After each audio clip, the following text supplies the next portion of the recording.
मुंबई के अंधेरी इलाके में एक अपार्टमेंट बिल्डिंग थी जिसका नाम था शांति निवास। नाम में शांति थी, लेकिन हकीकत में उस बिल्डिंग के बारे में जो बात थी वो किसी को चैन से नहीं बैठने देती थी। 7 मंजिला बिल्डिंग थी, पीली दीवारें जो अब धूप और बारिश की मार से भूरी पड़ चुकी थीं, लोहे की जालीदार खिड़कियां जिन पर जंग का रंग जड़ चुका था, और एक पुरानी लिफ्ट जो कभी कभी चलती थी और कभी कभी बीच में ही रुक जाती थी। बिल्डिंग में हर मंजिल पर 4-4 फ्लैट थे, पहली से 5वीं मंजिल तक, सब भरे हुए। लोग रहते थे, बच्चे खेलते थे, टीवी की आवाजें आती थीं, खाने की खुशबू गलियारों में फैली रहती थी। लेकिन छठी मंजिल पर कोई नहीं रहता था। चारों फ्लैट 6A, 6B, 6C और 6D सब खाली, ताले लगे हुए, दरवाजों पर धूल की परत और गलियारे में एक ऐसी खामोशी जो बाकी मंजिलों की खामोशी से बिल्कुल अलग थी। बिल्डिंग के लोग छठी मंजिल पर नहीं जाते थे। बच्चों को माँ बाप समझाते थे, वहां मत जाओ, लिफ्ट में सिर्फ 5वीं मंजिल तक जाओ, छठी का बटन मत दबाओ। और अगर कोई पूछता था क्यों, तो जवाब हमेशा एक ही आता था, वहां पहले कुछ हुआ था। कुछ, बस इतना। उस कुछ की पूरी कहानी कोई नहीं बताता था। इसी बिल्डिंग में 5वीं मंजिल पर फ्लैट 5B में आर्यन कपूर रहने आया था। 27 साल का, दिल्ली से मुंबई आया हुआ, एक डिजिटल मार्केटिंग एजेंसी में नौकरी। उसके पास ज्यादा सामान नहीं था, एक सूटकेस, एक लैपटॉप बैग और एक बड़ा सा आत्मविश्वास कि मुंबई में वो कुछ बड़ा करेगा। किराया कम था, इसीलिए उसने ये फ्लैट लिया था। उसे कोई परवाह नहीं थी कि इमारत पुरानी है, लिफ्ट ठीक से काम नहीं करती या बिल्डिंग में एक अजीब सी हवा रहती है। पहले दिन जब वो शिफ्ट हुआ तो पड़ोसिन से मुलाकात हुई। 5C में रहती थी मिसेस देसाई, 50 के करीब, गुजराती परिवार, साफ सुथरी औरत जो बिल्डिंग की हर बात जानती थी। मिसेस देसाई ने उसे बधाई दी, घर आने की, चाय पिलाई और जाते जाते एक बात कही, बेटा एक बात याद रखना। जी? छठी मंजिल पर कभी मत जाना। आर्यन ने हंसते हुए पूछा, क्यों, भूत है क्या? मिसेस देसाई ने उसे देखा। उनके चेहरे पर वो मुस्कान नहीं थी जो होनी चाहिए थी अगर बात मजाक में होती। याद रखना बस। और वो चली गईं। आर्यन की पहली रात शांति निवास में। उसने सामान रखा, लैपटॉप खोला, काम किया, रात के 12 बजे खाना खाया, मैगी जो उसने खुद बनाई, और फिर बिस्तर पर आ गया। नींद आ रही थी, लेकिन ठीक उसी वक्त जब वो सोने वाला था, एक आवाज आई, ऊपर से, पांव की आहट। छठी मंजिल पर। आर्यन ने आंखें खोली, ध्यान से सुना। हाँ, ऊपर से पांव की आवाज आ रही थी, कोई चल रहा था। उसने सोचा शायद कोई रहता होगा जिसे वो नहीं जानता, या शायद बिल्डिंग की आवाजें हैं, पुरानी इमारतों में ऐसा होता है, दीवारें सिकुड़ती हैं, फैलती हैं। वो सो गया। अगली सुबह उसने मिसेस देसाई से पूछा, छठी पर कोई रहता है? मिसेस देसाई का चेहरा बदला। नहीं, वो सब खाली हैं। कल रात आवाजें आईं, ऊपर से। मिसेस देसाई ने उसे देखा, फिर कहा, आर्यन बेटा, यहां बहुत साल से हूं मैं, छठी पर से आवाजें आती हैं, हमेशा से। तो कोई है वहां? है, उन्होंने धीमे से कहा, लेकिन इंसान नहीं। आर्यन ने मुस्कुरा कर कहा, भूतों में विश्वास नहीं है मुझे। मिसेस देसाई ने कुछ नहीं कहा। उस हफ्ते आर्यन की दोस्ती हुई सामने वाले फ्लैट के किराएदार से, समीर राव। 30 साल का, मुंबई में 5 साल से रहता था, फिल्म इंडस्ट्री में छोटे मोटे काम करता था। समीर मिलनसार था। एक शाम दोनों बिल्डिंग के नीचे बैठे थे और समीर ने बताया, यार, छठी मंजिल के बारे में जानना है? हाँ, आर्यन ने कहा। समीर ने आसपास देखा, फिर धीमी आवाज में बोला, 5 साल पहले की बात है। छठी मंजिल पर एक परिवार रहता था, शर्मा परिवार, माँ बाप और 2 बच्चे। अच्छे लोग थे, लेकिन उनके आने के कुछ महीने बाद से चीजें बदलने लगी। क्या हुआ? पहले छोटी छोटी बातें, सामान अपनी जगह से हट जाता था, रात को आवाजें आती थीं, बच्चे कहते थे कि कोई उनसे बात करता है रात को। और फिर बड़ी बातें शुरू हुईं। शर्मा साहब का व्यवहार बदलने लगा। वो रात को घर में चलते रहते थे नींद में। उनकी पत्नी ने बताया कि वो रात को उठते थे और छत की तरफ देखते रहते थे, खुली आंखों से, जागते हुए, लेकिन जैसे कहीं और हों। आर्यन ने थूक निगला। फिर एक रात समीर रुका। क्या? शर्मा साहब छत से गिर गए। सन्नाटा। एक्सीडेंट था। पुलिस ने एक्सीडेंट लिखा, लेकिन बिल्डिंग के लोगों ने देखा था कि उस रात शर्मा साहब छत पर गए थे, अकेले, रात के 3 बजे। और परिवार अगले हफ्ते चला गया। 6A खाली हो गया। बाकी 3 फ्लैट? समीर ने कहा, 6B में एक औरत रहती थी, अकेली। वो 1 महीने में पागल हो गई, उसे अस्पताल ले जाना पड़ा।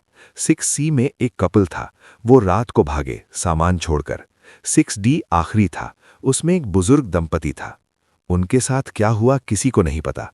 एक सुबह उनका दरवाजा खुला मिला और अंदर कोई नहीं था। और तब से 6ठी मंजिल खाली है, कोई किराएदार नहीं आता। मालिक देते भी हैं, लेकिन जो भी जाकर देखता है वो लेता नहीं। आर्यन ने समीर से सुनकर एक बात नोट की, उसे डर नहीं लगा, उत्सुकता लगी। वो एक तर्कशील इंसान था। उसे लगता था कि भूत प्रेत सब अंधविश्वास है। पुरानी इमारतों में अजीब आवाजें आती हैं, ये साइंस है। लोग डर जाते हैं, ये मनोविज्ञान है। उसने सोचा कि वो एक बार 6ठी मंजिल पर जाकर देखेगा, बस देखेगा, रहस्य सुलझाएगा। अगले दिन शनिवार था। दोपहर के 2 बजे, जब बिल्डिंग में ज्यादातर लोग सो रहे थे, आर्यन सीढ़ियों से 6ठी मंजिल पर गया। सीढ़ियों पर 5वीं से 6ठी मंजिल के बीच का हिस्सा अलग था, ठंडा, असामान्य रूप से ठंडा। नवंबर की गर्म दोपहर थी और सीढ़ियों में भी गर्मी थी, लेकिन जैसे ही उसने 6ठी मंजिल की तरफ कदम बढ़ाया, ठंड आई। 1 कदम, 2 कदम, 6ठी मंजिल का गलियारा। आर्यन सीढ़ियों से बाहर निकला। गलियारा लंबा था, चारों फ्लैटों के दरवाजे बंद थे। दीवारों पर पुराने पेंट के ऊपर नमी की काली धारियां थीं। फर्श पर धूल थी, लेकिन आर्यन ने ध्यान से देखा तो कुछ अजीब था। धूल में निशान थे, पांवों के निशान, हाल ही के। किसी के पांव यहां थे, बहुत हाल में। आर्यन ने झुककर देखा, वो निशान 2 तरह के थे, एक बड़े जैसे किसी बड़े आदमी के और एक छोटे जैसे किसी बच्चे के। और वो निशान 6D के दरवाजे की तरफ जाते थे। आर्यन ने 6D का दरवाजा देखा, ताला लगा था। उसने हाथ लगाकर दरवाजा हिलाया, बंद था। उसने नजर हटाई तो 6A के दरवाजे पर ध्यान गया। उस दरवाजे पर ताला नहीं था। आर्यन ने 6A का दरवाजा धकेला, वो खुल गया। 6A का अंदरूनी हिस्सा, एक छोटा हॉल, एक किचन, 2 कमरे, बिल्कुल खाली। कोई फर्नीचर नहीं, कोई सामान नहीं, बस नंगी दीवारें और फर्श। लेकिन दीवारों पर कुछ था, निशान, नाखूनों से खरोंचे हुए निशान। दीवारों पर, फर्श के पास, छत के पास, गहरे निशान जो बताते थे कि जिसने खरोंचे थे वो बहुत जोर लगाया था। और एक कमरे की दीवार पर एक बड़ी खरोंच जो एक आकृति बनाती थी। आर्यन ने गौर से देखा, वो आकृति एक इंसान था, खड़ा हुआ, और उसके ऊपर एक और आकृति थी, बड़ी, धुंधली, जैसे किसी ने उसे ढका हुआ हो। आर्यन ने अपने फोन से तस्वीर खींची। वो वापस जाने वाला था जब उसे एक आवाज सुनाई दी, बाथरूम से, पानी की आवाज, टपकने की, एक एक बूंद। आर्यन ने बाथरूम का दरवाजा खोला। नल बंद था, टोंटी सूखी थी, लेकिन फर्श पर पानी था, ताजा, जैसे अभी अभी गिरा हो। आर्यन ने पीछे मुड़कर देखा। गलियारे में उस दूर वाले छोर पर एक आकृति थी, पल भर के लिए, और फिर नहीं थी। आर्यन तेज कदमों से बाहर निकला, सीढ़ियां उतरीं, अपने फ्लैट में आया, दरवाजा बंद किया। उसका दिल जोर से धड़क रहा था, लेकिन उसने अपने आप से कहा, रोशनी का भ्रम था, पुरानी इमारत थी, कुछ नहीं था। रात को समीर से मिला। मैं आज 6ठी पर गया, आर्यन ने कहा। समीर का रंग उड़ गया। क्या? क्यों गए यार? देखना था, 6A खुला था। तुमने क्या देखा? आर्यन ने उसे सब बताया, दीवारों के निशान, बाथरूम का पानी, गलियारे की आकृति। समीर कुछ देर चुप रहा, फिर उसने कहा, यार, मुझे एक बात बतानी थी तुम्हें। क्या? जब मैं यहां पहली बार आया था 5 साल पहले, तो मैं भी गया था 6ठी पर, तुम्हारी तरह, बस देखने। और उस रात के बाद से मुझे सपने आने लगे, अजीब सपने। एक ही सपना, बार बार। मैं उस गलियारे में हूं, 6ठी मंजिल के, और दरवाजे एक एक करके खुल रहे हैं, और हर दरवाजे के पीछे कुछ है, और वो चीज मेरी तरफ आती है। ये बस सपना है। हां, बस सपना, समीर ने कहा। लेकिन एक बार मैं उस सपने में था, और जब आंख खुली तो मैं अपने बिस्तर पर नहीं था। कहां थे? समीर ने एक पल रुककर कहा, सीढ़ियों पर था, 6ठी मंजिल की सीढ़ियों पर, नींद में चला गया था। आर्यन चुप रहा। उस दिन के बाद से मैं कभी नहीं गया, और तुम भी मत जाओ। उस रात आर्यन को सपना आया। सपने में वो शांति निवास की लिफ्ट में था। लिफ्ट चल रही थी ऊपर। उसने बटन नहीं दबाया था, लेकिन लिफ्ट जा रही थी। पहली मंजिल, दूसरी, तीसरी, चौथी, पांचवी, और फिर लिफ्ट नहीं रुकी। छठी मंजिल। लिफ्ट रुकी, दरवाजा खुला। सामने वो गलियारा था, छठी मंजिल का, अंधेरा, बस एक पीली बल्ब की रोशनी जो कांप रही थी। चारों दरवाजे बंद थे, और गलियारे के आखिर में, दूर अंधेरे में, एक आकृति खड़ी थी। वो आकृति आर्यन की तरफ देख रही थी। आर्यन कदम नहीं उठा सका, लिफ्ट से बाहर नहीं निकला, और वो आकृति धीरे धीरे उसकी तरफ चलने लगी। आर्यन की नींद खुल गई। वो पसीने में भीगा था। कमरा अंधेरा था। उसने लाइट जलाई। कमरा खाली था, सब ठीक था। लेकिन कमरे में, हवा में एक खुशबू थी, पुरानी, बासी, जैसे किसी बंद कमरे की। और उसके फ्लैट के दरवाजे की कुंडी, जो उसने बंद की थी, खुली थी। अगले दिन आर्यन मिसेस देसाई के पास गया। आंटी, मुझे सब बताइए छठी के बारे में। मिसेस देसाई ने उसे देखा, फिर उसे अंदर बुलाया, चाय बनाई और बैठकर बताया। ये इमारत बनी थी 29 साल पहले। जब बनी तो छठी मंजिल पर भी लोग रहते थे, सामान्य लोग। लेकिन 3 साल बाद, जब ये बिल्डिंग 15 साल पुरानी थी, पहली घटना हुई। क्या हुआ? 6B में एक आदमी रहता था, अकेला, सरकारी नौकरी करता था। एक रात उसने अपने पड़ोसियों को जगाया, चिल्लाया, कहा कि उसके कमरे में कोई है। और पड़ोसी गए, कमरे में कोई नहीं था। लेकिन वो आदमी, वो उसके बाद से बदल गया। खाना बंद कर दिया, काम पर नहीं जाता था, बस खिड़की के पास बैठकर बाहर देखता रहता था। एक दिन उसे उठाने गए तो वो जा चुका था। मर गया? नहीं, बस चला गया, सामान छोड़कर। उसका आज तक पता नहीं। और बाकी? मिसेस देसाई ने एक गहरी सांस ली। 6C में एक छोटी लड़की थी, 7 साल की। उसने एक रात अपनी मां को बताया कि छत से एक औरत आती है रात को उसके पास, बालों वाली औरत। वो उससे खेलती है। आर्यन के रोंगटे खड़े हो गए। माँ बाप ने सोचा बच्चे का वहम है, लेकिन फिर उस लड़की की बातें अजीब होने लगी। वो ऐसी चीजें बताती थी जो वो जान नहीं सकती थी, पुरानी बातें, इस बिल्डिंग की बातें, जो सिर्फ पुराने किराएदारों को पता थीं। एक दिन उसने कहा, छत वाली औरत कहती है कि ये उसका घर है, वो यहां से नहीं जाएगी। और वो औरत कौन है? मिसेस देसाई ने खिड़की से बाहर देखा। इस बिल्डिंग के बनने से पहले यहां एक पुरानी इमारत थी। उसमें एक परिवार रहता था। एक औरत, अकेली, पति मर चुका था, 2 बच्चे थे। उस पुरानी इमारत को जब तोड़ा गया तो वो नहीं गई। उसने कहा, ये मेरा घर है। डेवलपर ने जोर जबरदस्ती करवाई। और वो औरत? वो उसी रात उसी इमारत की छत से, जिसे अगले दिन तोड़ना था, कूद गई। सन्नाटा। और उसके बच्चे? मिसेस देसाई की आंखें नम हो गई। बच्चों को अनाथालय भेज दिया गया। तो वो औरत? वो अभी भी यहां है, अपने घर में। जहां उसका घर था, वो जगह अब इस बिल्डिंग की छठी मंजिल है। उस बातचीत के बाद आर्यन ने ठान लिया कि वो छठी मंजिल से दूर रहेगा। 3 दिन ठीक रहे, लेकिन तीसरी रात फिर सपना आया। इस बार सपने में वो उस गलियारे में था, छठी मंजिल के, और चारों दरवाजे खुले थे। हर दरवाजे के अंदर एक कमरा था और हर कमरे में कुछ था। 6A में वो निशान, दीवारों पर खरोचें, और उन खरोचों से एक आवाज आ रही थी, जैसे कोई अभी भी खरोच रहा हो। 6B में एक आदमी खिड़की के पास बैठा था, पीठ की तरफ। आर्यन ने उसे आवाज दी, वो नहीं पलटा।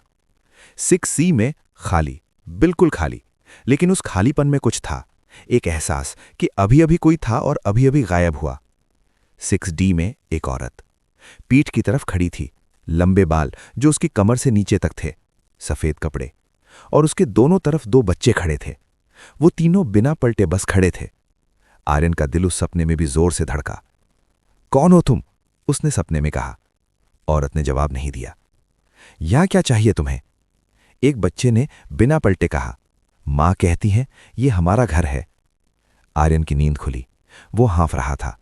कमरे में ठंड थी, उसी तरह की जैसी छठी मंजिल की सीढ़ियों पर थी, और उसके पांव ठंडे थे, जैसे वो फर्श पर चला हो, जबकि वो बिस्तर पर था। उसने उठकर बाथरूम में अपने पांव देखे। तलवों पर धूल थी, उसी रंग की जो छठी मंजिल के गलियारे में थी। आर्यन ने अगले दिन बिल्डिंग के सोसाइटी सेक्रेटरी से मिलने का फैसला किया। उनका नाम था मिस्टर जोशी। पहली मंजिल पर रहते थे, 60 के करीब, रिटायर्ड बैंकर। जोशी जी ने आर्यन को अंदर बुलाया, बैठाया। छठी के बारे में पूछना है? उन्होंने बिना पूछे कहा। हाँ, सब नए लोग पूछते हैं। यार मैं तुम्हें एक बात बताऊं, उस छठी मंजिल को बंद करवाने की हमने कोशिशें की हैं। सोसाइटी ने मीटिंग की, मालिक से बात की, लेकिन मालिक नहीं मानता। क्यों? क्योंकि उसे पैसे चाहिए। वो किराएदार ढूंढता रहता है, लेकिन कोई टिकता नहीं। जोशी जी वहां असल में क्या है? जोशी जी ने उसे देखा। मैं तुम्हें एक बात बताता हूं जो किसी को नहीं पता। वो आगे झुके। जब इस बिल्डिंग की नींव खुदाई हो रही थी, उस वक्त मजदूरों ने कुछ पाया था। क्या? जमीन में 2 छोटे छोटे कंकाल, बच्चों के। आर्यन का मुंह खुला रह गया। डेवलपर ने दबा दिया, किसी को नहीं बताया। उन कंकालों को वहीं रखकर नींव डाल दी। वो बच्चे, वो उसी औरत के थे जो कूदी थी। उसके बच्चे पहले ही मर चुके थे किसी हादसे में, और उसने उन्हें उसी जमीन में दफन किया था, अपने घर के पास। आर्यन ने आंखें बंद की। तो वो औरत, वो अपने बच्चों के पास है। हाँ, और जो भी उन्हें डिस्टर्ब करता है, वो डिस्टर्ब होता है। हाँ। 2 हफ्ते बीत गए। आर्यन ने छठी मंजिल पर जाना बंद कर दिया था, लेकिन सपने बंद नहीं हुए। हर रात वही गलियारा, वही दरवाजे, वही आवाजें। और अब एक नई बात, वो सपनों में उस औरत का चेहरा देखने लगा था। औरत का चेहरा सुंदर था, लेकिन उसकी आंखों में जो था वो दर्द था। एक ऐसा दर्द जो दशकों पुराना था। और हर सपने में वो औरत उससे एक ही बात कहती थी, मुझे मेरे बच्चे दो। आर्यन का वजन घट रहा था, नींद पूरी नहीं होती थी, काम पर ध्यान नहीं लगता था। समीर ने एक रात कहा, यार तुम बदल गए हो। नींद नहीं आती। उससे बचने का एक ही तरीका है। क्या? यहां से चले जाओ। मैं नहीं जाऊंगा। क्यों? आर्यन ने एक पल सोचा, फिर कहा, क्योंकि मुझे लगता है कि उस औरत के साथ कुछ गलत हुआ था, और किसी को उसके लिए कुछ करना चाहिए। समीर ने उसे देखा। यार हीरो बनने की जरूरत नहीं है, ये भूत है, इंसान नहीं। वो पहले इंसान थी। एक रात के 2 बजे आर्यन की नींद खुली। वो अपने बिस्तर पर नहीं था, वो अपने फ्लैट के दरवाजे के सामने खड़ा था। दरवाजा खुला था, और गलियारे में सीढ़ियों की तरफ से एक ठंडी हवा आ रही थी। आर्यन ने नीचे देखा, उसके पांव सीढ़ियों की तरफ जाने की दिशा में थे। उसने महसूस किया कि वो नींद में था और अपने आप चल रहा था। उसने अपने आप को रोका, जगह पर खड़ा हुआ। ऊपर से एक आवाज आई, बच्चे की आवाज। ऊपर आओ, मां बुला रही है। आर्यन ने दरवाजा बंद किया, अंदर आया, लाइट जलाई। लेकिन उस रात वो दोबारा नहीं सो सका। और अगली सुबह उसने पाया कि उसके फ्लैट की दीवार पर किचन में एक निशान था, नाखून से खरोंचा हुआ, वैसा ही जैसा 6A में था। मिसेस देसाई एक पंडित को जानती थी, पुराने पंडित रमेश शास्त्री। वो ऐसे मामलों में आते थे। आर्यन ने उनसे मिलने की हां कर दी। पंडित जी आए, 70 साल के, सफेद धोती, माथे पर चंदन। उनकी आंखें तेज थीं और उनके चेहरे पर एक शांति थी जो असामान्य थी। उन्होंने पहले आर्यन का फ्लैट देखा, फिर बिल्डिंग के बाहर खड़े होकर छठी मंजिल की खिड़कियां देखीं। फिर उन्होंने कहा, छठी पर ले जाओ। आर्यन, मिसेस देसाई और समीर के साथ पंडित जी छठी पर गए। गलियारे में आते ही पंडित जी रुक गए। उन्होंने आंखें बंद की। 1 मिनट, 2 मिनट, आंखें खोलीं। यहां एक स्त्री है और 2 बच्चे। हां, आर्यन ने कहा। वो दुखी हैं, क्रोधित नहीं, दुखी। क्या फर्क है? बहुत फर्क है। जो दुखी है वो नुकसान नहीं पहुंचाना चाहता, वो बस अपना दुख बांटना चाहता है, और इंसान उसका दुख महसूस करता है और डरता है। तो वो लोगों को नहीं मारती। शर्मा जी की बात, वो खुद गए थे नींद में। ये हुआ क्योंकि वो बहुत करीब आ गए थे उस दुख के। वो दुख उनमें भर गया था, और उन्हें कैसे मुक्त करें? पंडित जी ने कहा, उनके बच्चों को जहां दफन किया है वहां एक पूजा होनी चाहिए। उन्हें सही तरीके से विदा करना होगा, तभी वो जाएंगी। और अगर नहीं किया तो जो यहां रहेगा वो धीरे धीरे उस दुख में डूबता जाएगा। आर्यन ने कहा, करनी होगी पूजा। अगले हफ्ते जोशी जी की मदद से और बिल्डिंग के मालिक की अनिच्छुक अनुमति से बिल्डिंग के नीचे खुदाई हुई, उस जगह जहां जोशी जी ने बताया था। और वहां नींव के नीचे मिले 2 छोटे कंकाल, बच्चों के। पंडित जी ने सारे विधि विधान के साथ उन कंकालों का अंतिम संस्कार किया। एक छोटी सी पूजा हुई, बिल्डिंग के कुछ पुराने निवासी आए, मिसेस देसाई रोईं, और आर्यन वो पूरी पूजा के दौरान उस औरत के बारे में सोचता रहा जिसने अपना घर खोया, अपने बच्चे खोए और फिर भी यहीं रही उनके पास। पूजा के बाद की रात आर्यन को सपना आया, लेकिन इस बार सपना अलग था। वो उस गलियारे में था, छठी मंजिल के, लेकिन इस बार उजाला था, एक नरम सुनहरी रोशनी। दरवाजे खुले थे, कमरे साफ थे और गलियारे के आखिर में वो औरत थी। इस बार उसने पलट कर देखा। उसका चेहरा शांत था, उसकी आंखों में अब वो दर्द नहीं था। उसके दोनों तरफ उसके बच्चे थे। वो तीनों उसे देखते रहे और फिर वो औरत मुस्कुराई, एक हल्की थकी हुई मुस्कान, और तीनों धीरे धीरे उस सुनहरी रोशनी में घुलने लगे। आर्यन की नींद खुली। कमरे में ठंड नहीं थी, दरवाजे की कुंडी बंद थी और उसके पांवों पर धूल नहीं थी। उस घटना के 3 महीने बाद छठी मंजिल पर अब लोग रहते थे। 6A में एक नया जोड़ा आया था, युवा, मुंबई में नए। वो खुश थे। 6C में बुजुर्ग दंपत्ति थे। वो ऊपर की मंजिल अब बाकी मंजिलों जैसी थी।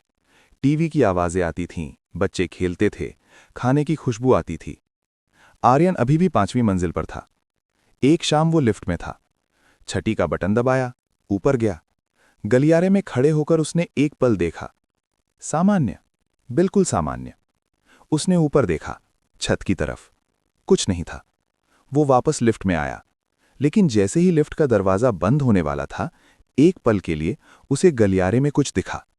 एक हल्की सी परछाई, एक औरत की, और उसके साथ 2 छोटी परछाइयां। वो उसकी तरफ देख रही थीं, और उस एक पल में आर्यन को लगा वो मुस्कुरा रही थी। लिफ्ट का दरवाजा बंद हो गया। आर्यन ने एक गहरी सांस ली। जा चुकी हो, आराम से रहो। लिफ्ट नीचे आई। शांति निवास में शांति थी, कम से कम आज की रात।